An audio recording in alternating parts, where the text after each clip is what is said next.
Buenas tardes. En esta sesión vamos a estudiar el psicoanálisis y la historia de la psicología. Y vamos a proponer los siguientes objetivos. Al final de la clase nosotros debemos tener un análisis de la teoría psicoanalítica propuesta por Sigmund Freud y también debemos tener la posibilidad de describir los mecanismos de defensa, que son temas que vienen con cierta frecuencia en el examen de admisión de la uni. Bien, el psicoanálisis como teoría se propone explicar a la personalidad basándose en el concepto de inconsciente. En la época de Sigmund Freud ya se había desarrollado la teoría de Darwin, que planteaba que el ser humano era el producto de la evolución, ¿no?, de una especie inferior que eran los primates. Por lo tanto, el ser humano tenía un gran porcentaje de una vida animal en su interior. Sin embargo, había creado la cultura, la sociedad, que permitía al ser humano comportarse de acuerdo a normas, reglas. Sin embargo, estas normas, estas reglas, estaban de alguna manera reprimiendo algunos deseos instintivos, algún inconsciente, ¿no? Que él llamó como inconsciente aquella estructura, ¿no?, que está dinamizando nuestra vida, pero de la cual no tenemos conocimiento. ¿Cómo llega a esta conclusión? Llega a esta conclusión debido a que había muchos pacientes que tenían problemas para mover los brazos o para hablar, o sea, tenían parálisis, tenían ceguera o tenían sordera, pero cuando le analizaban biológicamente no tenían problemas físicos. La sospecha era que el problema era psicológico. Entonces, cuando se le hipnotizó a estas personas, comenzaron a recordar cosas que no recordaban estando despiertas. Cuando se les hizo reconocer aquellas experiencias, las personas las reconocieron y tomaron conciencia del problema. Y comenzaron a caminar, comenzaron a hablar, comenzaron a mover los brazos. Entonces, la cura se realizó mediante la conversación y mediante la hipnosis, ¿no? Por lo tanto, el inconsciente sería aquella estructura de nuestra personalidad que no conocemos, pero quizá está dinamizando nuestras conductas, nuestras acciones. Esa es un poco la teoría que plantea Freud. Por eso mira acá se dice que Freud definió al psicoanálisis como la ciencia del inconsciente y para ello utilizó la hipnosis, ¿no? Entonces es una teoría de la personalidad que permite explicar o digamos, describir la estructura de la personalidad y para ello utilizó la hipnosis, que es una técnica por la cual la persona entra en un trance en el cual mantiene contacto con el psicoanalista, pero comienza a narrarle cosas que estando despiertas no recuerda, ¿no? El caso más conocido fue el caso de Ana, una señorita que no podía mover un brazo y cuando la hipnotizan, ella recuerda algo que no recordaba estando consciente, que un día su padre estaba recostado en su cama y entró una serpiente y ella tuvo miedo de matar, de ahuyentar a la serpiente, no pudo moverse, se quedó paralizada. Después, cuando pasan los días, ella se había olvidado de ese hecho, pero ese hecho vergonzoso estaba haciéndole daño internamente y eso provocó su parálisis. Cuando la hipnotizan, la señorita recuerda ese acontecimiento. Entonces los psicoanalistas, en ese caso el amigo de Freud, que era un psicoanalista, no era un médico, no era psicoanalista todavía, eh, le hace recordar este hecho. Entonces la señorita toma conciencia de la situación y dice, sí, sí recuerdo, ahora eso lo había olvidado, pero ahora sí lo recuerdo, y comienza a mover el brazo, comienza a curarse, ¿no? Por lo tanto, esta teoría psicoanalítica plantea eso, ¿no?, de que muchos problemas que tenemos en el presente quizás están siendo dinamizados por fuerzas inconscientes que desconocemos, ¿no? Como el caso de Ana. Después, Freud plantea pues de que la hipnosis no era suficiente para poder conocer a las personas y utilizó el otro método que es la asociación libre, ¿no? Que ustedes quizá han visto en las películas o ¿no?, en las caricaturas. El psicoanalista le dice al paciente que se recueste en un diván, ¿no? Se recuesta con los ojos cerrados y así, estando en estado consciente, que diga todo lo que viene a su mente, ¿no? sin orden, sin censuras, ¿no? Y la persona tiene que manifestar todo lo que viene a su mente y el psicoanalista va a analizar justamente en ese discurso, en esa habla de la persona, si hay algún trauma, algún problema, ¿no? Ese es un poco el método de la asociación libre de ideas, ¿sí? Entonces, en síntesis, ¿qué es el psicoanálisis? Es una teoría de la personalidad. ¿Qué plantea el psicoanálisis? Que nuestra actividad diaria, cotidiana, está siendo determinada por fuerzas desconocidas que nosotros no conocemos, que se llama el inconsciente. En ese inconsciente, ¿qué pueden estar? Traumas, experiencias traumáticas, ideas vergonzosas, y también están los instintos vitales, que son el instinto del eros, que nos impulsa a preservar la vida, y el tánatos, que nos impulsa también a destruirnos o a la destrucción, ¿no? De la vida. Entonces, por ejemplo, en este momento, ¿por qué mucha gente, a pesar de que sabe que se puede contagiar de una enfermedad como es el coronavirus, porque sigue yendo a fiestas, sigue enfrentándose a una posibilidad de contagiarse y morirse, ¿verdad? O contagiar a sus familiares? Entonces, como que hay una especie de unidad, ¿no? Entre el placer de divertirse en la fiesta y asumir el riesgo de perder la vida o contagiar esa enfermedad a sus familiares. De tal manera que, según el psicoanálisis, esa fuerza sería inconsciente, ¿no? Y ahí la razón no funciona, ¿no? La gente sigue yendo a fiestas, entonces sigue visitando a sus familiares. Entonces, sería una explicación psicoanalítica, ¿no? Entonces, el inconsciente sería aquellas fuerzas internas que están dinamizando nuestra vida. Para ello, Freud utilizó la metáfora del iceberg, ¿no? Si ven, esto sería el iceberg, ese gran bloque de hielo que flota en el mar. Lo que está saliendo a la superficie sería la conciencia, lo que todos sabemos de nosotros o lo que los demás saben de nosotros, ¿no? El yo, la conciencia. Y debajo de esta conciencia se encontraría aquello que está oculto, ¿no? Debajo del mar, o debajo de la superficie, ¿no? Del mar. Está sumergido, ¿no? En el agua. Sería el inconsciente, ¿no? Entonces, mira, es una fuerza, una gran masa de hielo que está tratando de salir, ¿verdad? La presión del agua trata de empujar a este bloque de hielo hacia arriba, ¿no? Sin embargo, la presión atmosférica, la gravedad hacen que este bloque se mantenga, ¿no? Flotando con gran parte de él debajo del agua, ¿no? O dentro del agua. De tal manera que esto que está debajo del agua representaría simbólicamente lo que es el inconsciente, ¿no? Entonces, ese primer enfoque se llamó el enfoque topográfico, donde se entiende pues el consciente, que es aquello que nos contacta con la realidad y mantiene nuestra identidad, ¿no? De manera permanente. El preconsciente, que son aquellos datos que podemos recordar con facilidad, pero que no están todo el tiempo en nuestra mente, ¿no? Por ejemplo, en tu identidad, en tu conciencia, está tu identidad de género, ¿no? Si eres varón o si eres mujer. Si te preguntan o te dicen marca acá, ¿no? Que eres varón o mujer, tú no estás pensando, a ver qué soy, no, no, no. Si tú ya directamente marcas, ¿no? Varón o mujer. Sin embargo, si te preguntan cuál fue el nombre de tu colegio en la educación primaria, por ejemplo. Ahí sí tienes que hacer un esfuerzo. Ah, primaria, un ratito y marcas, ¿no? Escribes. Entonces, cuando te preguntan sobre tu identidad de género, tú estás respondiendo desde tu conciencia, de lo que está ahí en tu conciencia.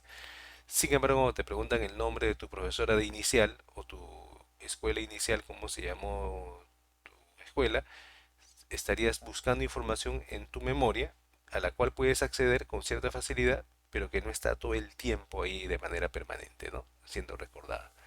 Entonces, pues sentimientos, pensamientos, recuerdos, ¿no? Que son llevados con facilidad a la conciencia, ¿no? Es el preconsciente. Y el inconsciente sería aquella estructura que tiene experiencias traumáticas, vergonzosas, ¿no? Freud hablaba de la idea del incesto, por ejemplo, el desear tener relaciones sexuales con familiares, por ejemplo, ¿no? Eso, si alguien tuvo ese deseo, quizás se esconde en el inconsciente, ¿no? Y esto estaría provocando daño en la persona, quizá en su vida normal, natural, ¿no? Y también se encuentran pues los instintos, ¿no? El eros y el tánatos, ¿no? Eros, instinto de vida, ¿no? Tánatos, instinto de muerte. Sin embargo, Freud encontró que este primer esquema topográfico no era muy dinámico y plantea el segundo modelo, que es el que vemos acá, ¿no? El yo, el ello y el superyo. El ello es aquella estructura con la cual nacemos y se orienta hacia la búsqueda del placer. Un recién nacido cuando viene al mundo quiere que lo alimenten, quiere que lo abriguen. Si no lo abrigan, si no lo alimentan, llora. Entonces está ahí en esa búsqueda del placer. Cuando no consigue el placer, llora, ¿no? Se desespera.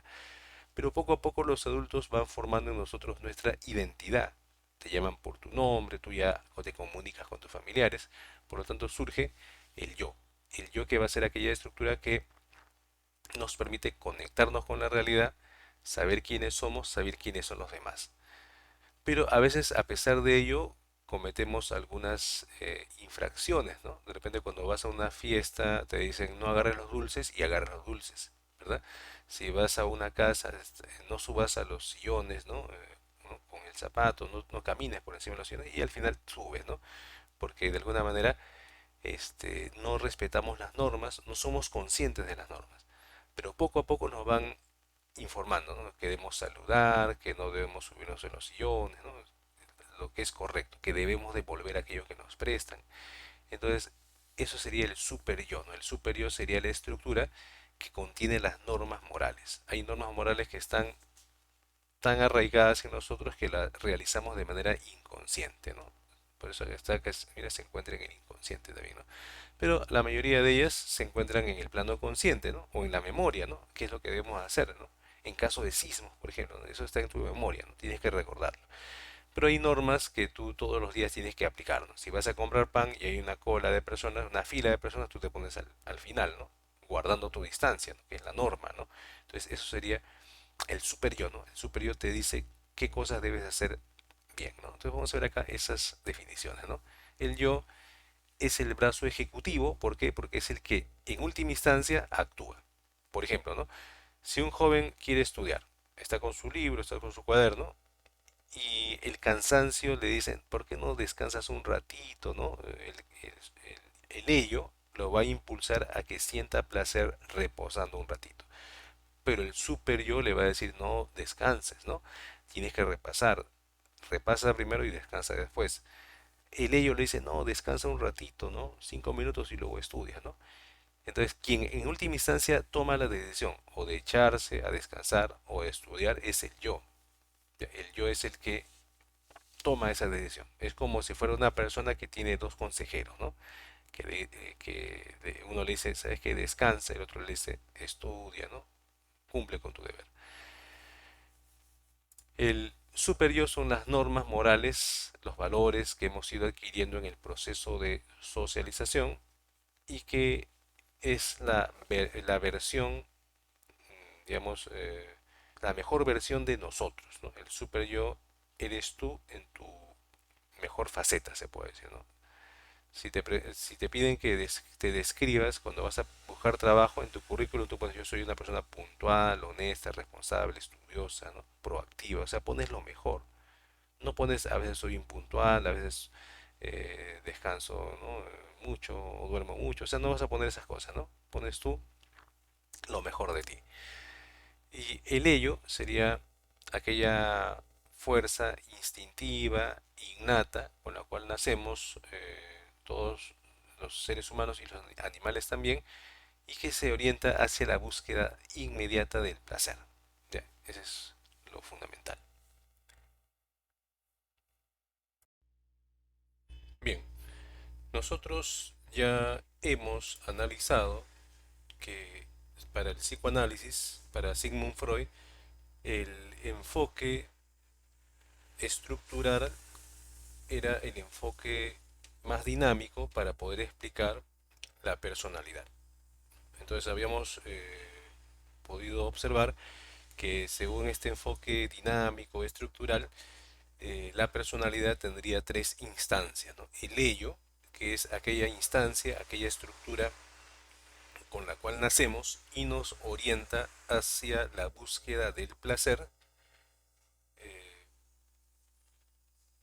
y después se va a desarrollar el yo, ¿no? El yo que es aquella estructura que permite mantener nuestro contacto con la realidad y mantiene nuestra identidad personal.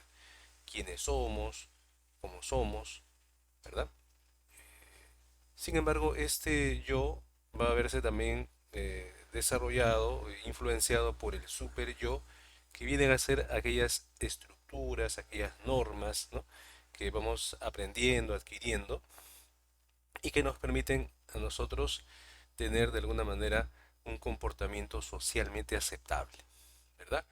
Entonces, si ustedes se dan cuenta, el yo va a estar en medio de dos fuerzas. Una fuerza que lo impulsa hacia la búsqueda del placer y otra fuerza que lo impulsa hacia la búsqueda del deber, ¿verdad? Entonces el yo va a estar en medio.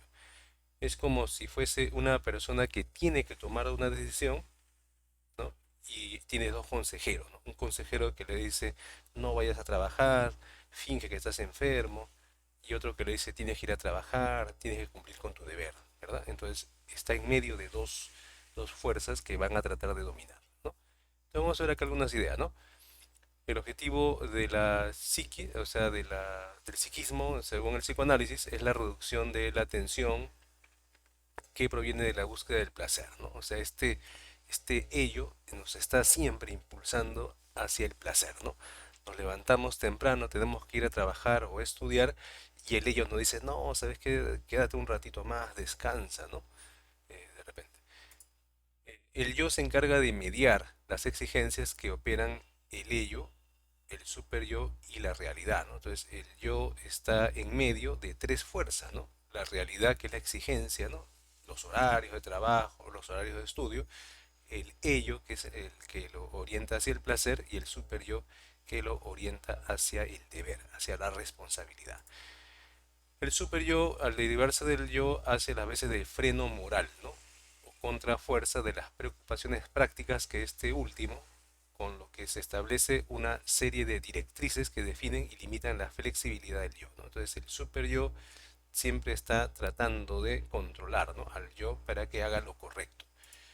Eh, Ciertas partes significativas del yo y del super yo pueden permanecer en un estado inconsciente, ¿no? O sea, hay partes del yo que ya forman parte de una estructura inconsciente de las cuales actuamos de manera automática, ¿no? Hay normas que no tenemos que pensarlas mucho, ¿no? De repente actuamos de manera inmediata, de repente ayudando, ¿no? Respondiendo, ¿no? Correctamente a las personas, ¿no? Saludando, por ejemplo, ya es un hábito, ¿no? Los hábitos morales que tenemos constantemente, ¿no? Bien, pero mira, se van a dar cuenta ustedes que este yo es el que toma las decisiones, ¿no? En última instancia. Por lo tanto, el yo va a tener que hacerse responsable de las consecuencias, ¿no? Por ejemplo, si se quedó dormido más tiempo y tuvo que justificar su tardanza en el trabajo, ¿no? Entonces, posiblemente el ello le ha jugado una pasada, ¿no? Le ha hecho quedarse dormido más tiempo. El super yo perdió en ese momento. Entonces, el yo va a tener que sufrir esa angustia, ¿no? De llegar tarde, de responsabilizarse por esa tardanza. El yo también puede tener una influencia del super yo cuando hacemos algo bueno, ¿no? Entonces, este yo, para superar la angustia que le produce esta doble influencia tanto del ello como el super yo, va a crear lo que se llaman mecanismos de defensa. Es como un joven de repente que postula a una carrera de repente como medicina, ¿no? Postula con mucha motivación, mucho deseo de estudiar esa carrera y cuando ve su resultado no alcanzó la vacante, ¿no? ¿Qué puede decirse a sí mismo, no? Bueno, ¿qué importa, no? A buena hora que no ingresé porque en realidad es muy difícil esa carrera y además no me gusta tanto, ¿no? Y además yo en realidad quiero ser economista, ¿no? O sea, comienza a justificar su fracaso a través de algunas racionalizaciones y justamente es un mecanismo de defensa, ¿no? Entonces el yo al sufrir, ¿no? Esta doble influencia del super yo y el ello, al tener angustia, ansiedad, va a resolver esa angustia, esa ansiedad mediante mecanismos de defensa, ¿no? Y vamos a verlo acá, ¿no? ¿Qué son los mecanismos de defensa? Son estrategias elaboradas por el yo, por el ego, ¿no? Contra las fuerzas opresoras del id, del superego y de la realidad externa, ¿no? Entonces es el joven de repente que declara su amor a una chica y de pronto la chica le rechaza. Entonces hay una exigencia, ¿no? De los amigos, oye, ¿cómo te fue? Y le dicen, ¿no? el super yo, ¿no? Que le dice, ¿no? Que está ahí influenciando para que él haga lo correcto y el ello que le impulsa, pues lo impulsó a declararse, ¿no? Entonces, en ese conflicto de esas fuerzas, de la realidad, ¿no? Del super yo y del ello, él va a buscar una salida, ¿no? De repente dice, no, no, al fin y al cabo no era tan bonita, ¿no? Y al fin y al cabo la chica era creída, ¿no? Y al fin y al cabo a mí lo más importante es el estudio, ¿no? De repente, y no estar perdiendo mi tiempo con chicas, ¿no? De repente es una justificación, ¿no? Él no lo hace de manera, de repente, consciente, racional, sino lo hace de manera inconsciente, le afloran esas justificaciones, ¿no? O sea, como de manera automática, ¿no?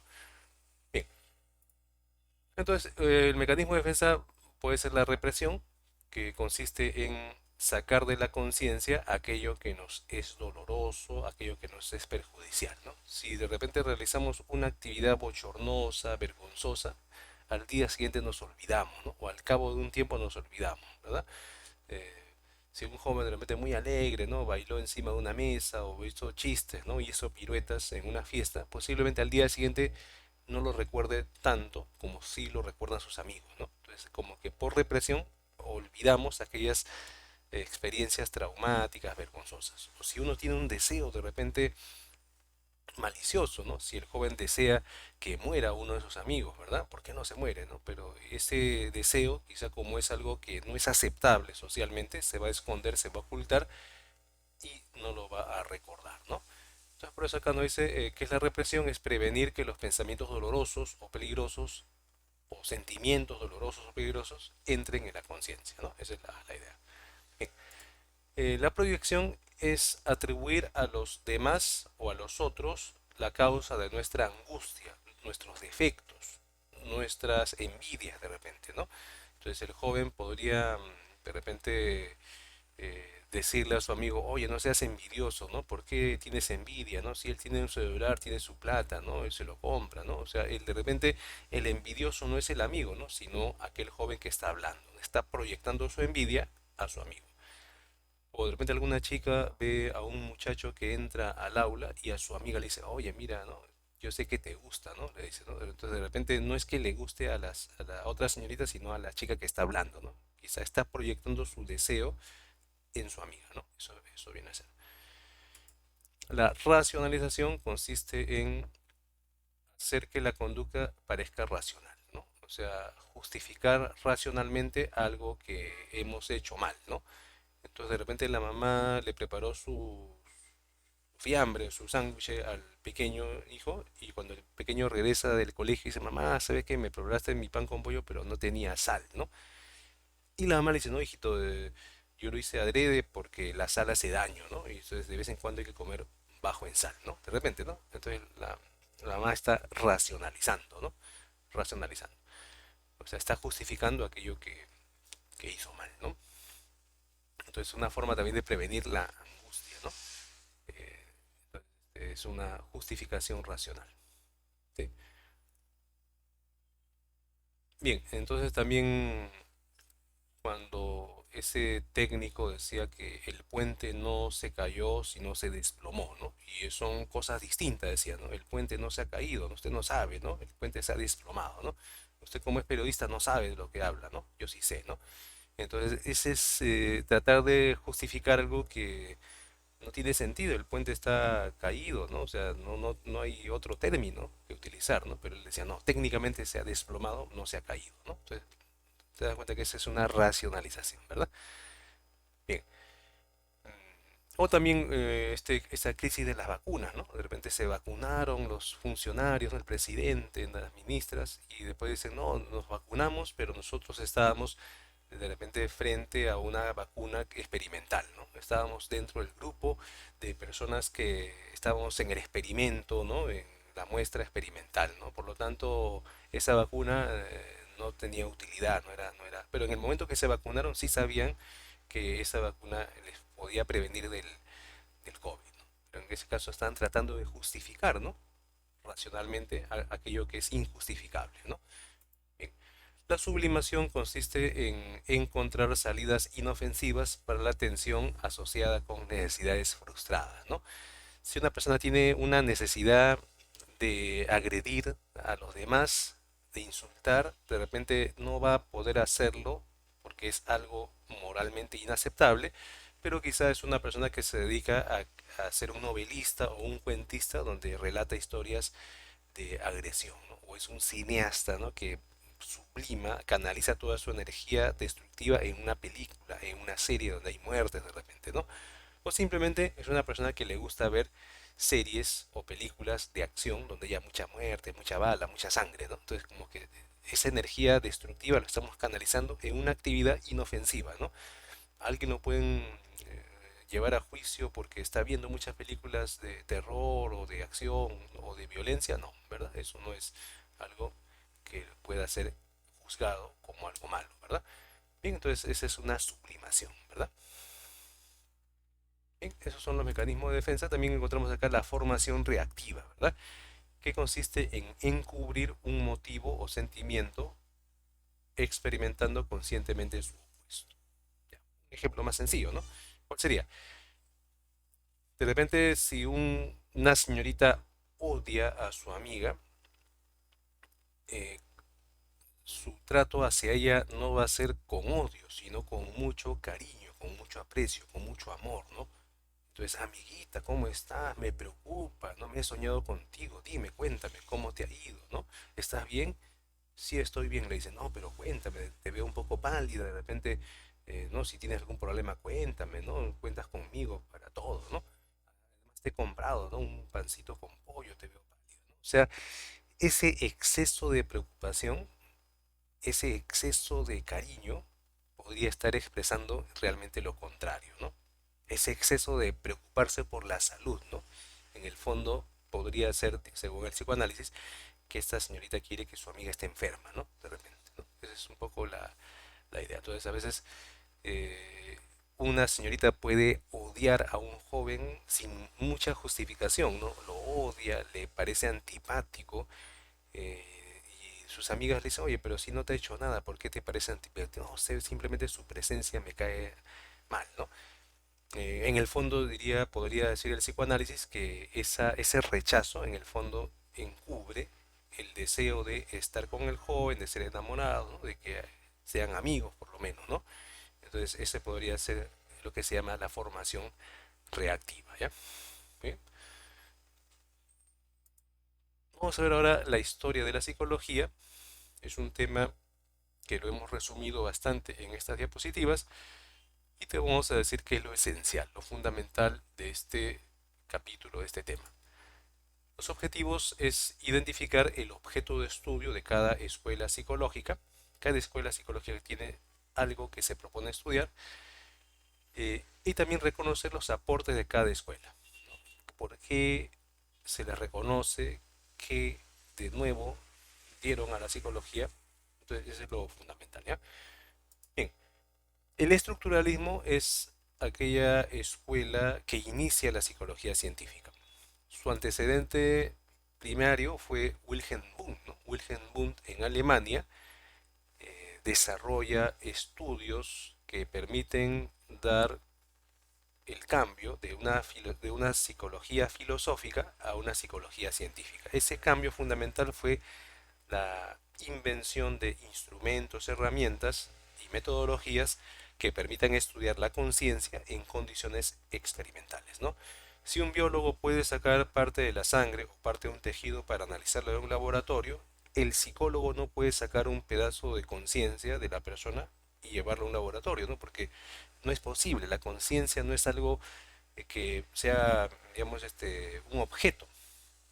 Pues lo que hizo Wilhelm Wundt es llevar a toda la persona, ¿verdad? Ya dado que no puedo sacar un pedazo de conciencia, voy a llevar a toda la persona en un laboratorio. Y esta persona le va a hacer preguntas, ¿no? Preguntas sobre estímulos que yo voy a provocar en el medio. Entonces voy a colocar un objeto frente a él y voy a hacerle preguntas y él tiene que responderme qué está provocando ese objeto en su conciencia, ¿no? Esa es la metodología que utilizó Wilhelm Wundt para medir la conciencia, ¿no? Para medir el pensamiento, las sensaciones, las percepciones. Entonces, eso dio el paso a la psicología científica con Wilhelm Wundt, que diseñó también instrumentos, manuales para usar esos instrumentos, utilizó también una fundamentación teórica, ¿no? Que planteó que la psicología debe estudiar la conciencia y realizó pues digamos bastantes estudios que los explicó, ¿no? Con bastante detalle en 50 manuales que él elaboró, más de 50 manuales, ¿no? Explicando los resultados de sus investigaciones. Y también publicó un libro de psicología general en 2 tomos, ¿no? Que compendiaba todo lo que él había estructurado como conocimiento científico de la psicología. Sin embargo, el estructuralismo como tal no surge en Alemania, sino en Norteamérica, con un discípulo de Wilhelm Wundt que fue Edward Tishner, ¿no? Era inglés de nacimiento y vivió en Estados Unidos, ¿no? Y realizó estudios de psicología, ¿no? De investigación en psicología en la Universidad de Cornell, ¿no? Él planteó que el objeto de estudio de la psicología es la conciencia y que la conciencia era una estructura que unificaba procesos como la sensación, ¿no? Las imágenes y los sentimientos, ¿no? Entonces por eso acá nos dicen la conciencia está constituida por sensaciones, imágenes y afectos. Entonces, ¿qué estudia la psicología según el estructuralista Edward Tishner? Estudia la conciencia. La conciencia como la suma total de experiencias, ¿no? Eso es la conciencia como una estructura que tiene experiencias. Y esas experiencias él lo eh, dividió en 3 momentos, ¿no? Sensaciones, imágenes y afectos, ¿no? Entonces las sensaciones como elementos de la percepción, las imágenes como elementos de las ideas o el pensamiento y los afectos como elementos de las emociones, ¿no? En pocas palabras, tú cuando ves a una persona, a veces puedes tener sensaciones, ¿no? Visuales, auditivas, olfativas de esa persona, ¿no? Entonces te puedes ver a una persona de 1,70 m con zapatillas, ¿verdad? De repente con una figura atlética y tú puedes, luego de ver esas, eh, a ver, captar esas sensaciones, puedes hacerte la idea de que es un deportista de repente, ¿no? Un futbolista, ¿verdad? Y quizás si a ti te gusta el fútbol, te puede caer bien esa persona porque es un deportista, es una persona que hace algo productivo, ¿no? A nivel de lo que viene a ser el deporte, ¿no? La capacidad pues para el esparcimiento sano, ¿no? Entonces ahí vemos 3 elementos, ¿no? Sensaciones, ideas, ¿no? Sensaciones, lo que captas de la persona a nivel físico, a nivel de estructura corporal, a nivel de ideas, lo que tú supones que es la persona, deportista, y a nivel de sentimientos, afectos, que te puede caer bien porque es un deportista, ¿no? Que hace algo bueno para la sociedad, ¿no? Entonces de repente ese sería más o menos un ejemplo, ¿no? De cómo estudiaba este estructuralismo la conciencia, ¿no? Entonces, esa es la idea. Bien, el método que utilizó fue el método de la introspección, que consistía en lo que te dije, ¿no? Utilizar de repente estímulos frente a una persona a la cual la habían preparado para que pueda verbalizar, ¿no? En base a preguntas que le hacían, ¿no? Entonces, describir objetos, ¿no? Entonces acá dice, ¿no? El sujeto observaba estímulos y debía describirlos sin utilizar palabras significado o palabras cosa, ¿no? Entonces debería describirlos con lo inmediato, ¿no? Lo primero que le venía a la mente, ¿no? Esa es la idea, ¿no?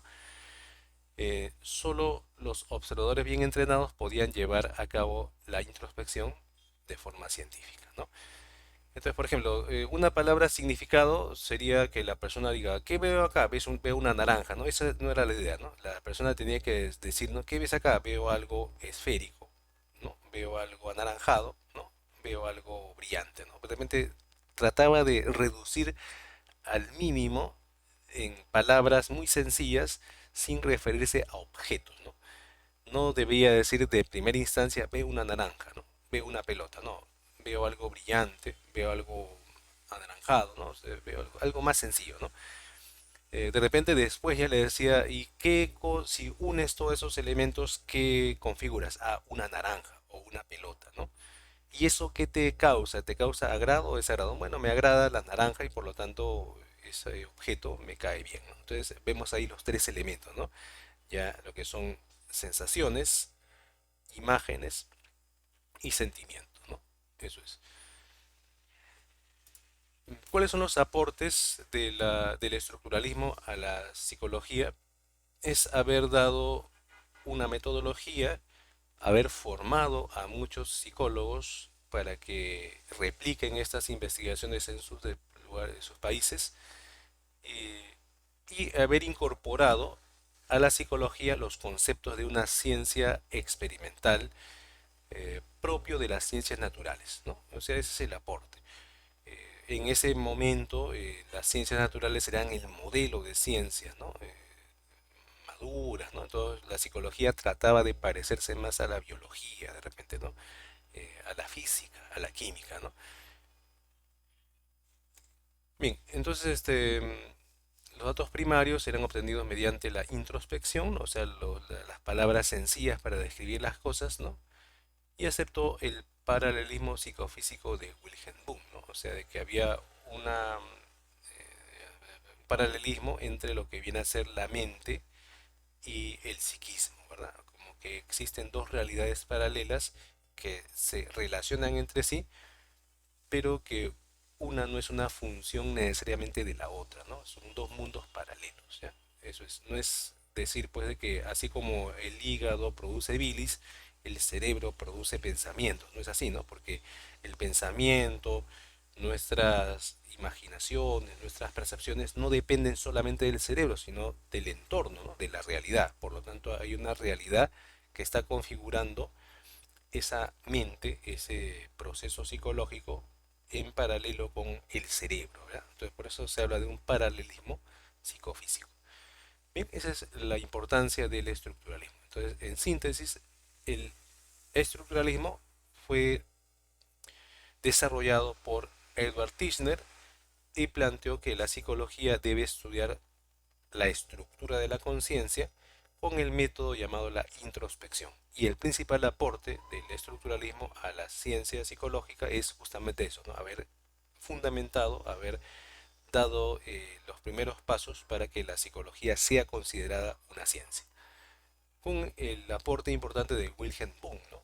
Entonces, Wilhelm Wundt es el antecedente, ¿no? El estructuralismo es una corriente, una escuela que surge en Norteamérica. Bien, el funcionalismo también es una corriente que surge en Norteamérica y surge en polémica con el estructuralismo. Entonces, John Dewey, James Angel, ¿no? Hervé Carr, eh, proponen que la psicología debe estudiar la función adaptativa de la conciencia, ¿no? ¿Para qué nos sirve la conciencia? Nos sirve para adaptarnos, ¿no? Ellos, por ejemplo, estudiaron la función que cumple la emoción, ¿no? En el proceso de adaptación. Entonces, cuando hay un temblor, ¿por qué salimos corriendo? De miedo, ¿no? Justamente por el miedo. Y eso permite preservar nuestra vida. Por lo tanto, la conciencia cumple una función de adaptarnos y preservar nuestra vida, ¿no? Eso es lo fundamental. Por eso, eh, por eso la psicología es el estudio de la actividad mental que a su vez es un término genérico para la conducta adaptativa, o sea, la conciencia en función a la capacidad de adaptación. Entonces acá nos dice tres postulados fundamentales, ¿no? Según Ángel, que es el estudio de las operaciones mentales, el estudio de las utilidades fundamentales de la conciencia, ¿para qué nos sirve la conciencia? El estudio de la relación entre el organismo y el ambiente, ¿no? Es decir, si para algo nos sirve la conciencia es para relacionarnos con el ambiente, pero de forma adaptativa, ¿no? Para adaptarnos al medio cambiante, ¿no? El hecho de que ahora seamos más conscientes de las enfermedades y usemos nuestras mascarillas y tratemos siempre de evitar cualquier tipo de contagio, eso es la función de la conciencia, ¿no? Entonces, ¿quiénes son aquellos que se infectan, ¿no? ¿Son los más débiles? ¿Son los más de repente pobres? No necesariamente, ¿no? No necesariamente. Es la persona que se descuida, ¿verdad? Y no sigue los protocolos que nos indican que debemos seguir para evitar el contagio. Hay gente muy pobre que no tiene mucho que comer y no se contagia. ¿Por qué? Porque a pesar de no tener mascarillas, a pesar de tener tres mascarillas nada más, las usa bien, ¿no? Y se lava las manos posiblemente. Y porque hay gente que teniendo mucho dinero se enferma, ¿no? Entonces, esa es la capacidad adaptativa, ¿no? De nuestra conciencia frente al medio, ¿no? Al entorno. Es muy importante ese concepto. Bien, el método que utilizó también heredó o utilizó el método experimental, ¿no? Ideado por Wilhelm Wundt mediante la introspección. También utilizó la observación en humanos y en animales. Y fue para ellos lícito hablar en términos subjetivos, como hablar de intenciones, pensamientos, ¿no? Deseos, ¿no? O sea, ellos no fueron muy radicales en decir que la psicología solamente debe estudiar el comportamiento observable, sino que fueron también bastante democráticos, ¿no? Al aceptar términos subjetivos para la psicología, ¿no? O sea, fueron bastante permeables, se puede decir, ¿no? Para utilizar términos como mente, pensamientos, sentimientos, emociones, ¿no? Sin que tenga un correlato necesariamente conductual, ¿no? Como si ocurrió con el conductismo, ¿no? Que fue más radical en hablar solamente de conducta observable, ¿no? Entonces es una corriente norteamericana que como propósito en su objeto de estudio era estudiar lo que era útil para la conciencia. Por lo tanto, ellos fueron los primeros que hablaron de una psicología aplicada a la educación, al trabajo, a la industria, a la guerra también, ¿no? Porque fueron los funcionalistas los primeros en crear pruebas psicológicas para seleccionar a los soldados que iban a ir a la guerra, por ejemplo, ¿no? Entonces ellos hicieron de la psicología algo práctico, ¿no? Que pueda servir para, digamos, ayudar a los demás, ¿no? Entonces puede ser que ellos fueron uno de los que afianzaron los test mentales, ¿no? Que utilizaron la estadística, ¿no? Para elaborar test mentales, ¿no? Adoptaron posiciones asociacionistas para explicar el aprendizaje, ¿no? El aprendizaje como el resultado de la asociación entre experiencia, ¿no? Y conducta y comportamiento, ¿no? Y realidad. Estudió el papel de la orientación en el proceso del aprendizaje. Ellos, sobre todo John Dewey, planteó toda una metodología para que los niños aprendan mediante la actividad de descubrimiento, la experimentación. Propuso que el aprendizaje no sea algo que genere pues en la persona tedio, aburrimiento, sino que sea motivador, ¿no? Que el niño descubra, ¿no? Por sí mismo lo que tiene que aprender, ¿no? Ese es un aporte importante de la psicología de Dewey aplicado pues a la educación. Bien, eh, vamos a ver el psicoanálisis que ya hemos visto sus principales conceptos. Fue propuesto por Sigmund Freud, quien estudió medicina y se inclinó por estudiar los pacientes histéricos. Un paciente histérico es una persona que tiene una dolencia física, pero que no tiene causa orgánica, ¿verdad? Entonces él sospechaba que esa causa no era orgánica necesariamente, sino era psicológica, ¿no? Esa es su hipótesis, que no era de él, sino era una hipótesis que era fundamentada por muchos médicos, ¿no? Sin embargo, no eran médicos que tenían mucha autoridad y los demás se burlaban justamente de esa hipótesis, ¿no? Los otros médicos que eran más ortodoxos, más científicos, se puede decir en el término estricto de la palabra, decían no, ¿no? Es imposible que un problema psicológico esté provocando parálisis de las piernas, ¿no? Es imposible. Hay una causa orgánica que no descubrimos, decían, ¿no? Bien, entonces eh, el psicoanálisis, como ustedes recordarán, planteó que si hay un trauma psicológico que la persona no recuerda y que está causando su parálisis, ese trauma está en una estructura de su mente que se llamó inconsciente, o que lo llamaron inconsciente, ¿no? Es inconsciente porque no podemos acceder a él de manera deliberada. Entonces, esos contenidos del inconsciente pueden ser, ¿no? deseos, imágenes, ¿no? Experiencias traumáticas, o también las fuerzas instintivas, ¿no? Que tenemos, como son el eros, el instinto hacia la vida, y el tánatos, que es el instinto hacia la muerte. Entonces, ¿por qué las personas hacen a la vez cosas que le causan placer pero que le puede causar daño, ¿no?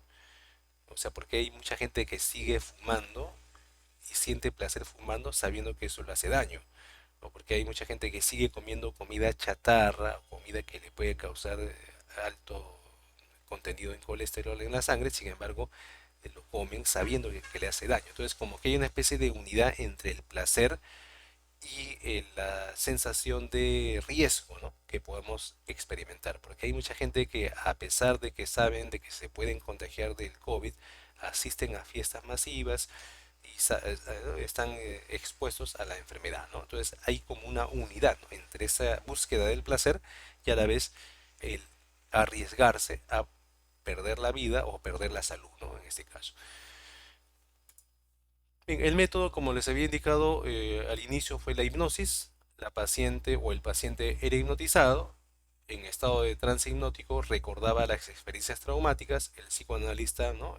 Descubría esas experiencias traumáticas y lo despertaba y le decía, mira, tu parálisis se debe a esta causa, ¿no? A este problema. Tu fobia se debe a este problema, ¿no? Por ejemplo, él había encontrado que una señorita tenía fobia al agua, hidrofobia. Cada vez que veía agua tenía náuseas, ¿no? No podía ver agua, y cada vez que tomaba agua sentía mucho asco. Entonces, cuando la hipnotizan, eh, ella recuerda algo que no lo recordaba conscientemente, ¿no? Sino en el trance hipnótico, ella recordó que una vez fue a la casa de una amiga y vio que su perro, el perro de la amiga, tomaba agua en un tazón, ¿no? Muy parecido o igual, ¿no? En forma, en estructura, que el tazón que usaba la señorita, ¿no? Para tomar su sopa, tomar su comida, ¿no? Entonces, eso le causó tanto asco, ¿no? Ver que un animal estaba tomando un cubierto, en un tazón muy parecido al que ella utilizaba, se grabó en su inconsciente, ¿no? De tal manera que a los pocos días ya surgió en ella la fobia al agua, ¿no? Entonces, cuando le hace recordar esa experiencia, la señorita toma conciencia, ¿no? De ese hecho y comienza a perderle el miedo, el temor, el asco al agua, ¿no? Por ejemplo, imagínate, ese es uno de los casos que se documentan, ¿no? Y que de alguna manera dan origen al psicoanálisis.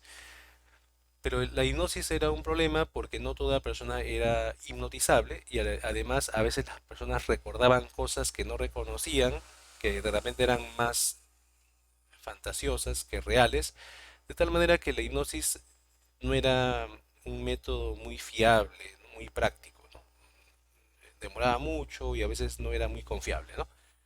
Por lo tanto, cambió al método de la asociación libre de ideas, que consiste en que el paciente se recuesta en un diván y el psicoanalista le puede decir una palabra o le puede decir que trate de hablar sin ningún tipo de censura de todo lo que viene a su mente, ¿no? Cierre los ojos y visualice cualquier cosa que usted venga a su mente y comienza a hablar, ¿no? Si cambia de imagen, hable de cualquier cosa. No tiene que haber acá orden, no tiene que haber acá restricciones, ¿no?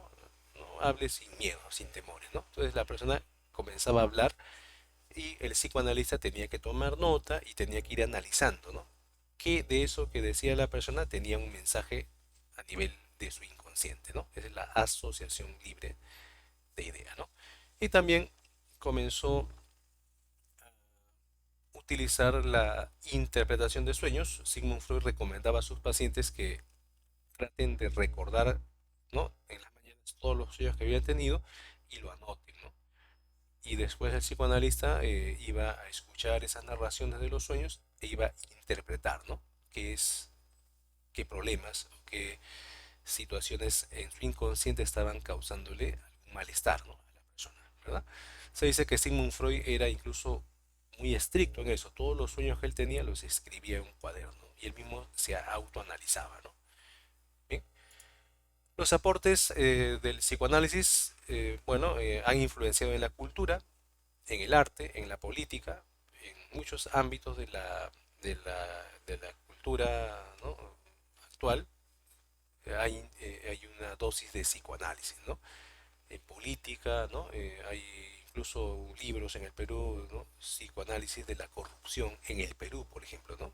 Eso es, ahí imagínate, estudios de sociología, de política, ¿no? De arte, ¿no? Que toman en consideración estos temas propuestos por Sigmund Freud. La preocupación por la sexualidad y sus efectos en la vida cotidiana, Freud es el que plantea pues de que muchos de los problemas, ¿no?, que tiene la persona es debido a que en las etapas de su infancia, su niñez, no logró satisfacer de manera correcta, digamos, la búsqueda del placer sexual, ¿no? Entonces, para Freud, el ser humano tiene un desarrollo psicosexual que inicia desde el momento de que nace, ¿no? Entonces él hablaba de etapas oral, ¿no?, anal, fálica, latencia, genital, ¿no? Si hubiera habido algún trauma en esas etapas donde el sujeto no encontró la satisfacción sexual, puede eso repercutir en su vida adulta, ¿no? Esa es un poco la importancia que le dio Freud a la sexualidad humana, ¿no? Entonces, quizá en la actualidad eso no se toma muy en serio, pero por lo menos puso de importante un criterio que es la crianza, la relación con los padres, ¿no?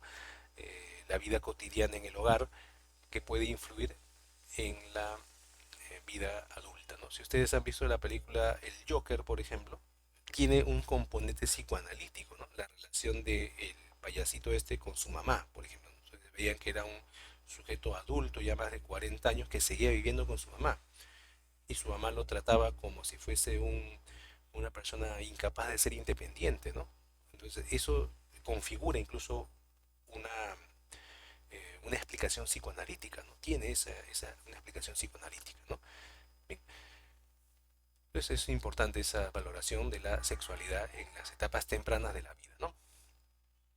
La terapia psicoanalítica fue también un aporte importante del psicoanálisis contra los métodos invasivos, ¿no? Entonces, antes, cuando un paciente estaba deprimido, lo primero que hacían pues era llevarlo a una bañera y le echaban agua helada en la cabeza durante horas para ver si se curaba de la depresión, ¿no?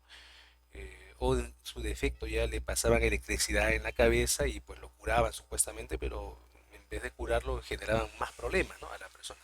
Entonces Sigmund Freud no estaba de acuerdo con esos métodos. Decía, no, esos métodos no son humanos, ¿no? Son inhumanos, ¿no? En la actualidad le damos la razón a Sigmund Freud, pero en la época se burlaban de Freud. ¿Cómo vas a estar tú conversando con la gente, vas a curar a las personas? No, no, eso es chamanería, le decían, eso es brujería, ¿no? ¿Crees en la brujería? Le decían, ¿no? En la actualidad no se utiliza ya la electricidad ni el baño con agua helada para curar a los pacientes, ¿no? Se les da medicamentos, se les conversa, se trata de hacer psicoterapia con ellos, ¿no? Entonces, en cierta medida, el reclamo que hacía Sigmund Freud era correcto en su época, ¿no? Y el método quizá no era el adecuado, pero de todas maneras tuvo ese aporte, ¿eh?, muy importante en la psicología actual. Bien.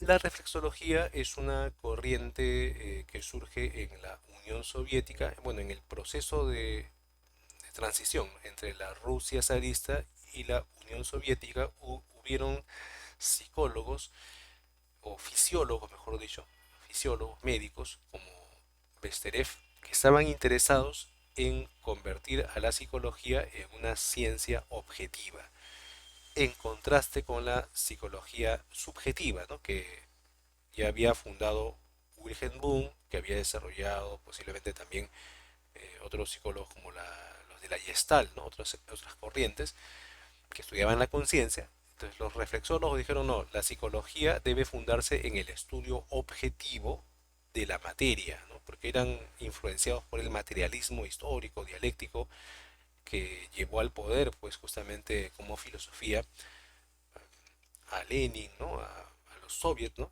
a gestar la Unión Soviética en la Rusia zarista como producto pues de la Revolución de Octubre. Entonces, eh, ellos plantearon que la psicología debería estudiar las leyes que rigen el aprendizaje, mediante el estudio de reflejos que se realizaba al estudiar justamente el cerebro, ¿no?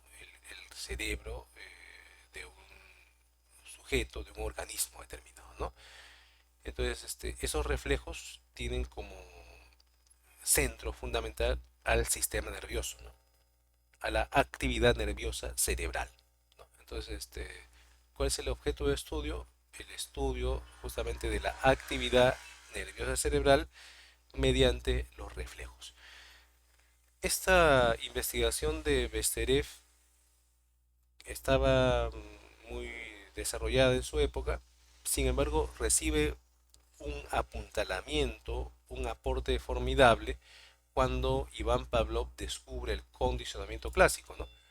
Por lo tanto, el método experimental tiene un aporte fundamental cuando Iván Pavlov descubre que los perros podían aprender a reaccionar frente a estímulos artificiales, ¿no? O sea, recuerdan ustedes que Pavlov, cuando hacía sonar la campana, el perro no salivaba, pero después de asociar el sonido de la campana con carne en el hocico del perro, después de asociarlo varias veces, el solo sonido de la campana provocaba la salivación. Este descubrimiento para los reflexólogos, como Besterev, fue, claro, digamos, el darles la razón, ¿no? Fue de alguna manera el apuntalamiento, ¿no? Un aporte importante para que digan ellos, bueno, teníamos razón, ¿no? Lo que yo estaba planteando como una hipótesis, ahora Pavlov lo ha descubierto en un experimento, ¿no? Entonces, esta reflexología desarrolló entonces un modelo de cómo aprenden las personas, llamado el condicionamiento clásico, ¿no? De Iván Pavlov. Y esto de alguna manera aportó al estudio del cerebro, ¿no? De los soviéticos se interesaron por el estudio del cerebro, de la actividad nerviosa cerebral, el condicionamiento clásico, ¿no? ¿No? En animales, básicamente Pavlov estudió con perros, y también esto fue llevado a Norteamérica por John Watson y lo aplicó en seres humanos, ¿no? Lo aplicó en el caso del niño Alberto, por ejemplo, que influyó bastante para que el conductismo, al igual, ¿no?, que la reflexología, sean, digamos, preponderantes, ¿no?, en el desarrollo, pues, de una teoría del aprendizaje, ¿no? El aporte también es el énfasis que le daban los soviéticos a encontrar una psicología materialista que excluya cualquier concepto mentalista, al punto incluso que decían los reflexólogos que la psicología como ciencia debería ser un anexo o una disciplina de la biología, ¿no? Ese era el ideal de la reflexología de Besterev, ¿no? De que así como hay una zoología, así como hay una, ¿no?, realmente unas ramas, ¿no?, de la biología, ¿no? Etología, ¿no? Zoología, ¿no? ¿Verdad? También haya una psicología, ¿no? Una disciplina de la biología. Sin embargo, esto no tuvo éxito y pues ahora se sabe que la psicología es independiente de la biología, ¿no? Porque tiene otro objeto de estudio. Es un aporte importante de la psicología soviética. La Gestalt es una corriente alemana que surge también en oposición a la corriente llamada estructuralista. Fue planteado por Max Wertheimer, Kafka y Kohler, ¿no?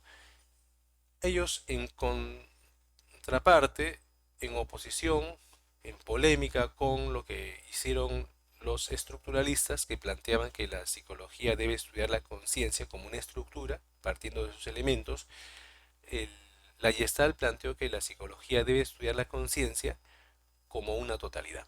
O sea, cuando una persona ve una naranja, no ve algo anaranjado, brillante, redondo, ¿no? Ve directamente una naranja, ¿no? O sea, eso de partir de palabras simples para luego llegar a decir que es una naranja o una pelota, no, la gente directamente ve una naranja, ve una pelota.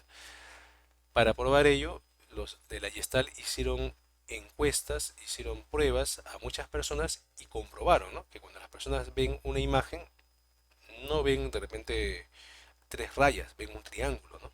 Cuando ven una imagen, no ven de repente cuatro puntos, ven un cuadrado de repente, ¿no? O sea, las personas tratan siempre de configurar las cosas, por más que estén separadas, como una totalidad. Esa es la idea, ¿no? Entonces, por eso el objeto de estudio de la psicología, según la Gestalt, sería la conciencia como una experiencia inmediata que captura, que capta la totalidad. ¿Ya?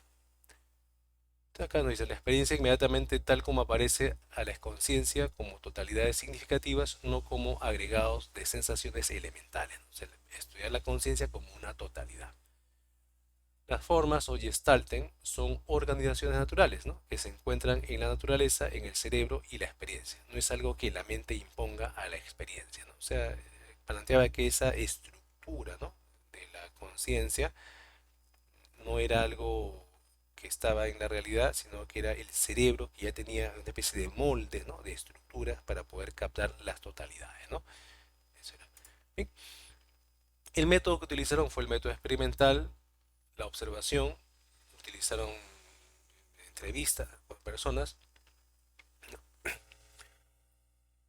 y realizaron estudios de tipo cualitativo, ¿no? Cualitativo.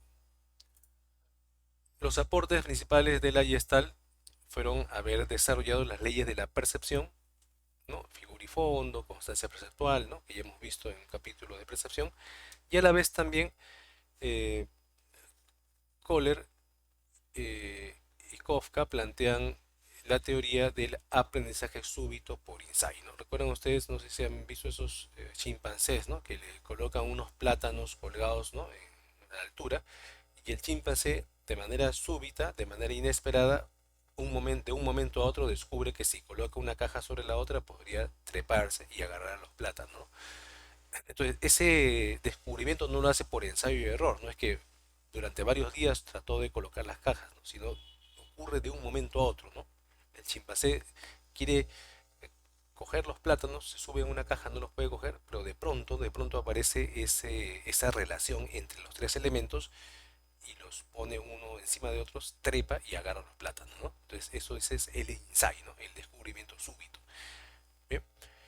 Entonces, a eso se llamó pues el insight, el aprendizaje por descubrimiento súbito, ¿no? Y también influyó en las teorías de dinámicas de grupos, ¿no?, que las personas tenemos un campo de acción que se llamó la teoría del campo, ¿no? O sea, tenemos un campo de influencia social, ¿no?, dentro de los cuales se forman los grupos, y eso se ve en las aulas, ¿no? A veces cuando fusionan dos aulas, cada grupo se configura de manera homogénea en cada lugar, ¿no? En la parte derecha, la parte izquierda, de repente, ¿no? O sea, como que siempre tratamos de mantener un nivel de influencia, ¿no?, entre nosotros, ¿no?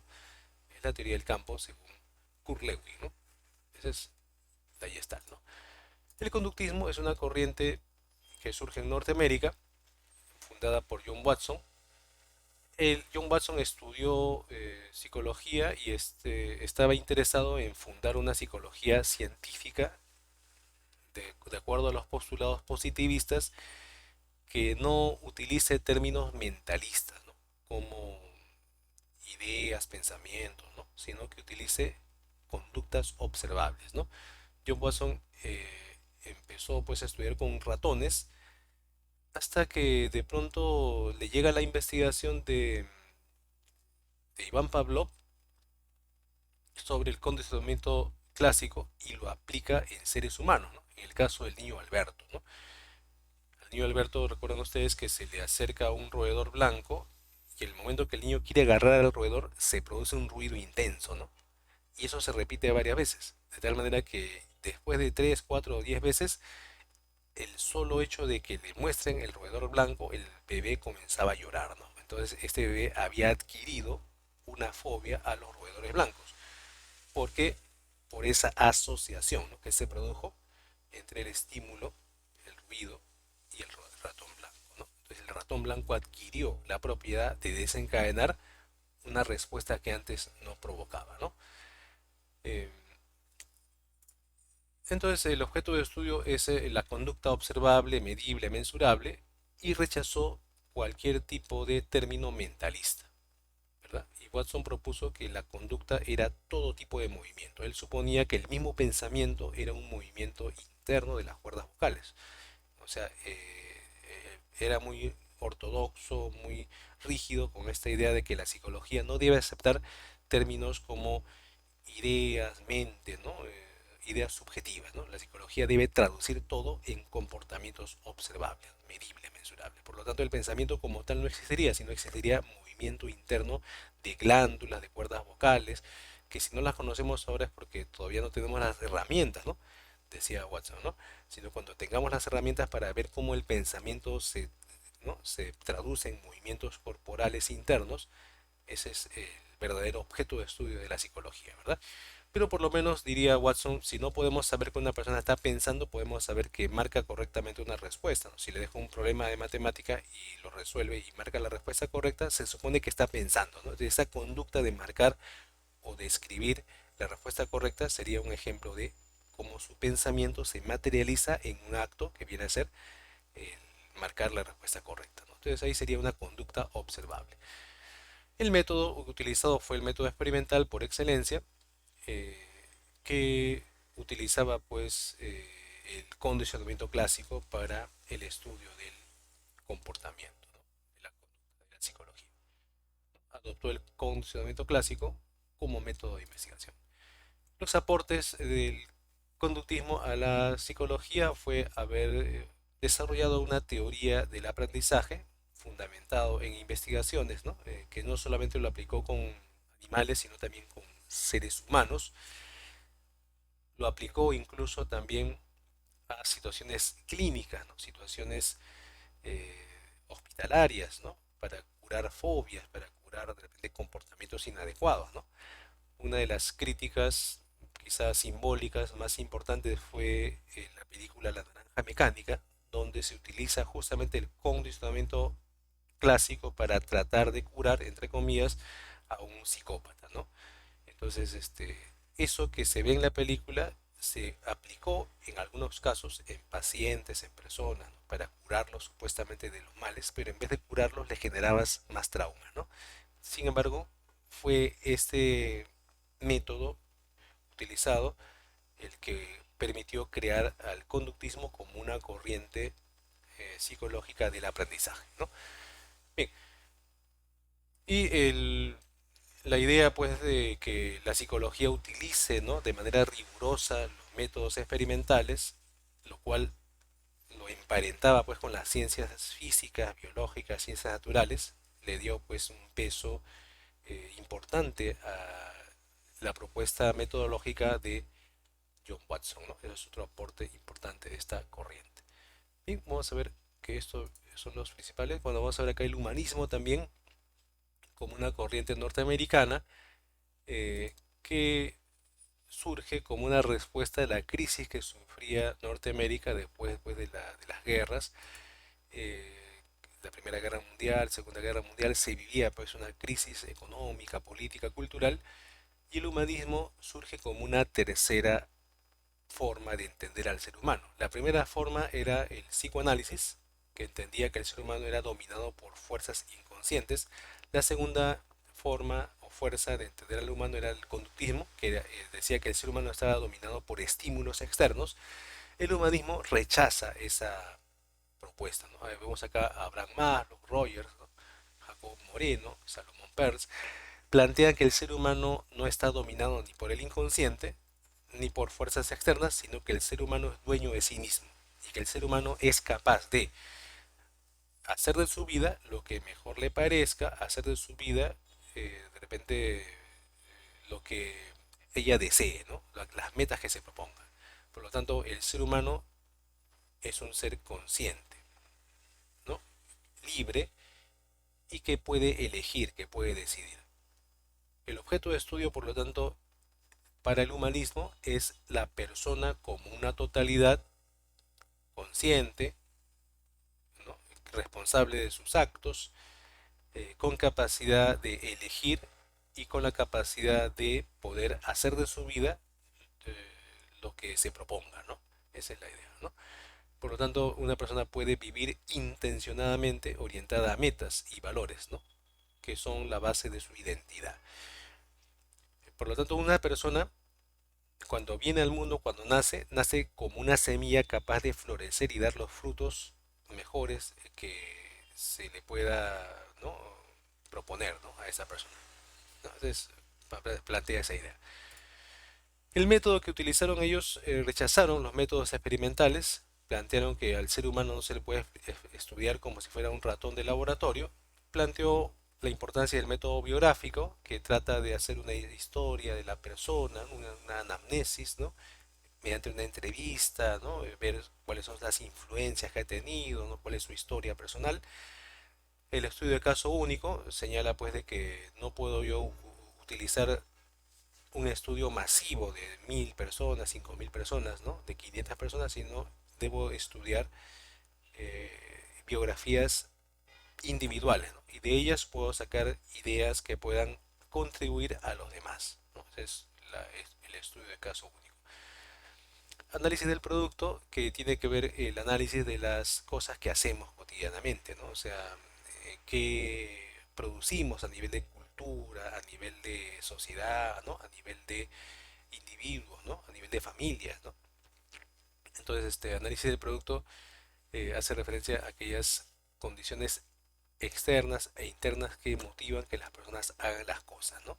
Es muy importante también eh, ver que la persona no solamente es, ¿no?, lo que dice ser o lo que dicen de él ser, sino también está vinculado con lo que hace, ¿no?, con lo que hace cotidianamente. Eso es muy importante. Los aportes del humanismo es haber planteado varias teorías de la personalidad, existen más de 10 teorías humanistas de la personalidad, haber propuesto enfoques psicoterapéuticos alternativos al conductismo y al psicoanálisis. El conductista te dice qué tienes que hacer, el psicoanálisis te dice qué tienes que hacer también, ¿no?, en base a tus fuerzas inconscientes. Pero el humanismo te da un enfoque psicoterapéutico donde te dice yo te puedo ayudar a elegir y al final quien debe elegir eres tú, porque tú eres el que tiene que resolver sus problemas, ¿no? Entonces le da a la persona la prioridad, ¿no?, de poder decidir por sí mismo. Plantea también una teoría acerca de las necesidades de Abraham Maslow, que es utilizada actualmente para explicar justamente el desarrollo de las motivaciones en los seres humanos, ¿verdad? Ese es el humanismo. Bien. También en Norteamérica surge el cognitivismo, que es una corriente que desarrolla una analogía entre la computadora y el ser humano. Pero el cognitivismo, lo que debe estudiar la psicología son los procesos cognitivos. Estudiando los procesos cognitivos podemos conocer cómo se desarrollan los afectos y las motivaciones de la gente. Eh, entonces, esto lo plantea George Miller, ¿no? George Miller, Jerome Brunner, Neisser, que son psicólogos que hacen estudios sobre el lenguaje, sobre cómo pensamos, ¿no?, cómo razonamos, y para ellos lo importante es la parte cognitiva. Es decir, ¿por qué le tenemos miedo a las cucarachas, no? ¿Es algo innato? No, es porque sabemos que las cucarachas pueden transmitir enfermedades, ¿no? ¿Por qué le sentimos asco, miedo a los ratones? También, ¿no? Por esa razón. Porque eso de manera natural no ha surgido, ¿no?, sino ha surgido en base a la información que hemos recibido. Entonces nosotros somos seres que procesamos información y en base a ese procesamiento es que realizamos acciones, ¿no? Decidimos qué hacer. Entonces acá los procesos cognitivos es el objeto de estudio de la psicología que deben ser entendidos como programas, ¿no? Los programas son estructurados por la experiencia y la socialización para que el ser humano se comporte de un modo determinado. Entonces, de repente, muchos musulmanes, ¿no?, van a considerar pues de que, ¿no?, las mujeres deben tener una forma de comportarse, de vestirse, distinto a los japoneses, distinto a los peruanos, distinto a los rusos. Entonces, esa forma de percibir y entender y comprender a la mujer van a depender de los programas cognitivos que hemos ido aprendiendo de nuestra cultura, ¿verdad? Entonces, lo importante es cómo procesamos la información, ¿no? Es lo importante para el método que utilizan ellos es el método experimental. Van a utilizar experimentos para ver cómo, ¿no?, aprendemos, cómo captamos la información de manera rápida, ¿no? Estudian así sujetos, ¿no?, a los cuales le pasan información muy rápida y se estudia la memoria, ¿no?, el pensamiento, la percepción. Utilizan también la observación, ¿no?, de sujetos cuando realizan la solución de problemas, como armar rompecabezas, ¿no?, algo así, ¿no?, situaciones problemáticas artificiales, y también técnicas psicométricas, que consiste en el uso de pruebas psicológicas, ¿no?, que tienen criterios estadísticos en su construcción. Los aportes del cognitivismo es haber hecho un estudio bastante minucioso y profundo de procesos cognitivos como la sensación, percepción, memoria y pensamiento. Sobre todo esos procesos que vemos ahí. La imaginación no se estudió mucho, pero si vemos libros de memoria, si vemos investigaciones amplias, lo que es la memoria y el pensamiento, ¿no? La percepción también, ¿no?, pero más la memoria y el pensamiento es lo que más se ha investigado, porque está vinculado con el aprendizaje, ¿no? Es muy importante saber cómo memorizamos, cómo funciona la memoria para estimular nuestro aprendizaje.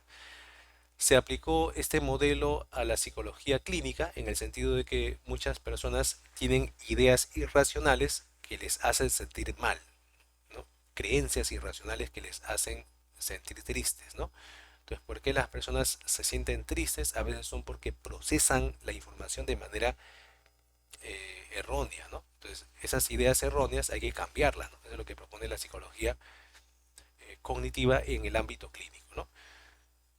Y también aportó a la psicología del aprendizaje social y también al entendimiento de la psicología evolutiva, ¿no? Cómo se desarrolla el pensamiento en los niños, ¿no? Entonces, los psicólogos cognitivos dan su opinión de que el pensamiento en los niños van a tener etapas, ¿no? Cómo se desarrolla la moral en los niños también, ¿no?, va a tener etapas en las cuales se desarrolla. Entonces, son aportes a la psicología del desarrollo del aprendizaje.